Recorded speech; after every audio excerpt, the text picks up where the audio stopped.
षष्ठः सर्गः रावणगृहप्रवेशः। स निकामं विमानेषु विषण्णः कामरूपधृत् विचचार कपिर्लङ्कां लाघवेन समन्वितः आससादातरं प्राकारेणार्कवर्णेन भास्वरेणाभिसंवृतं रक्षितं राक्षसैर्भीमैः सिंहैरिव महद्वनं समीक्षमाणो भवनं चकाशे कपिकुञ्जरः रूप्यकोपहितैश्चित्रैः तोरणैर्हेमभूषितैः वचित्राभिश्च कक्ष्याभिर्द्वारैश्च रुचिरैर्वृतं गजास्थितैर्महामात्रैः शूरैश्च विगतश्रमैः उपस्थितम् असंहार्यैः हयैः स्यन्दनयायिभिः सिंहव्याघ्रतनुत्राणैः दान्तकाञ्चनराजतैः घोषवद्भिर्विचित्रैश्च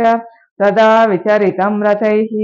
बहुरत्नसमाकीर्णं परार्ध्यासनभाजनं महारथसमावासं महारथमहास्वनं दृश्यैश्च परमोदारैस्तैश्च मृगपक्षिभिः विविधैः बहुसाहस्रैः परिपूर्णं समन्ततः विनीतैरन्तपालैश्च रक्षोभिलैश्च सुरक्षितं मुख्याभिश्च वरस्त्रीभिः परिपूर्णं समन्ततः मुदितप्रमदारत्नं राक्षसेन्द्रनिवेशनं वराभरणसंह्लादैः समुद्रस्वनिस्वनं तद्राजगुणसम्पन्नं मुख्यैश्चागरुचन्दनैः महादिनैः समाकीर्णं सिंहैरिव महद्वनं भेरी मृदङ्गाभिरुतं शङ्खघोषनिनादितं नित्यार्चितं पर्वहुतं पूजितं राक्षसैः सदा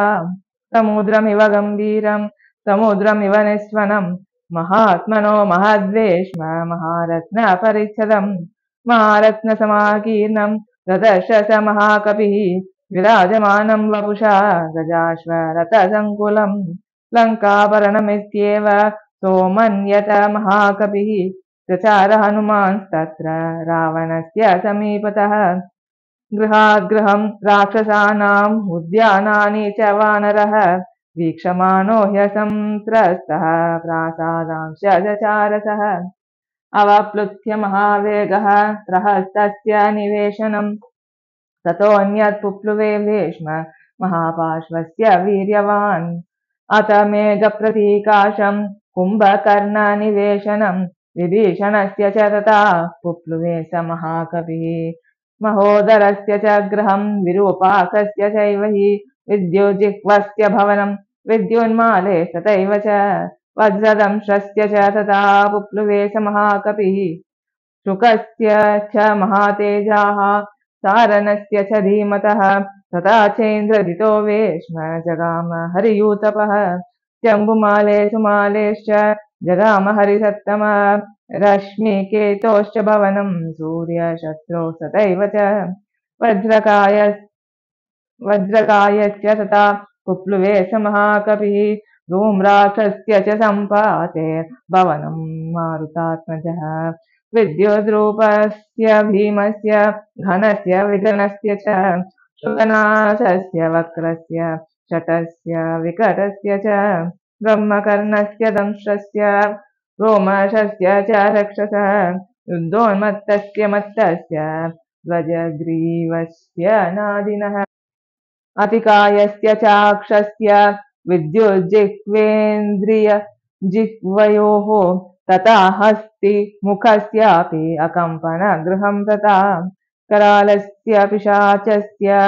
शोणिताक्षस्य चैव हि क्रममाणः क्रमेणैव हनुमान् मारुतात्मजः तेषु महार्हेषु भवनेषु महायशाः तेषां वृद्धिमतां वृद्धिं ददर्श स महाकविः सर्वेषां समतिक्रम्य भवनानि समन्ततः आससादातलक्ष्मीवान् राक्षसेन्द्रनिवेशनम् रावणस्योपशायिन्यो ददर्श हरिसत्तमः विचरन् हरिशार्दूलो राक्षसी विकृते क्षणाः शूलमुद्गरहस्ताश्च शक्तितोमरधारिणीः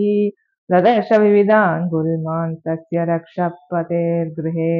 राक्षसांश्च महाकायान् नानाप्रहरणोद्यतान् रक्तान् श्वेतान् सितांश्चापि हरितांश्चापि महाजवान् कुलीनान् रूपसम्पन्नान् गजान् परगजारुजान् निष्ठितान् गजशिक्षायां मैरावत समान्युधि निहन्तॄन् परसैन्यानां गृहे तस्मिन् ददर्श सः शरतश्च यथा मेघान् श्रवतश्च यथा गिरीन् नेगस्तनित निर्घोषान् दुर्दर्शान् समरे परैः सहस्रं वाजिनस्तत्र जाम्बूनदपरिष्कृतान् हेमजालपरिच्छन्नास् तरुणादित्यवर्चसः शिबिका विविधाकाराः स कपिर्मारुतात्मजः लतागृहाणि चित्राणि चित्रशालागृहाणि च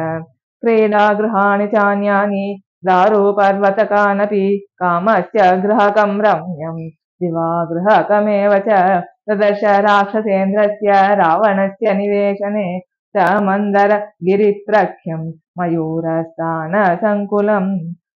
ध्वजयष्टिभिराकीर्णं ददर्श भवनोत्तमम् अनन्तरत्ननिचयं निधिजालं समन्ततः धीरनिष्ठितकर्मान्तं गृहं भूतपतेरिव अच्युभिश्चापि रत्नानां तेजसा रावणस्य च विरराजात तद्वेष्म रश्मिमानिव रश्मिभिः जाम्बूनदमयान्येव शयनान्यासनानि च भाजनानि च शुभ्राणि ददर्श हरियूतपः मध्वासवकृतक्लेदं मणिभाजनसङ्कुलं मनोरमसम्बाधं कुबेरभवनं यथा नूपुराणां च घोषेण काञ्चीनां निनदेन च मृदङ्गतालघोषैश्च घोषवद्भिर्विनादितं प्रासादसङ्घातयुतं त्रिरत्नशतसङ्कुलं सव्यूढकक्ष्यं हनुमान् प्रविवेश महागृहम् इति श्रीमद् रामायणे सुन्दरकाण्डे षष्ठः सर्गः।